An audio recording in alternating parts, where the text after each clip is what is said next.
Il s'agit de l'adoption du projet de loi portant ratification de l'ordonnance 002/PCMT du 31 août 2021 relative au statut général des forces de défense et de sécurité.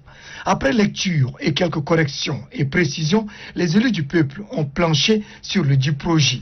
Ceux-ci ont tous apprécié positivement la détermination des forces de défense et de sécurité sur tous les théâtres d'opération pour honorer le Tchad et les nombreux sacrifices pour assurer l'intégrité territoriale du pays, en citant l'exemple du maréchal du Tchad, Idriss Déby Itno.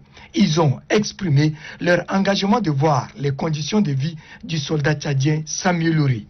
Toutefois, ils ont eu à relever quelques dérives et bavures des hommes en treillis qu'il faut corriger, ce qui permet de poursuivre les réformes entamées depuis 1992 pour rendre l'armée nationale professionnelle.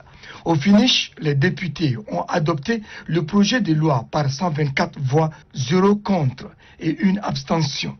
Le général de corps d'armée Daoud Yaya dit avoir pris bonne note des observations faites. Monsieur le député, on prend note de tout ce que vous avez dit. Et nous avons la responsabilité d'être loyalistes devant Dieu et devant notre nation. Le deuxième projet de loi portant restructuration des unités administratives et des collectivités autonomes a suscité beaucoup de réactions de la part des élus du peuple. Ceux-ci exigent que les découpages n'occultent pas les réalités socioculturelles et les liens ancestraux afin d'éviter le morcellement du territoire pour des intérêts économiques qui pourraient engendrer des conséquences fâcheuses. Pour le ministre de l'administration du territoire, ces préoccupations sont légitimes. L'idée est de créer des cadres territoriaux mieux adaptés à partir desquels doivent s'entreprendre des actions de développement économique et social. Après cette réaction du ministre, ce projet de loi est adopté par les députés.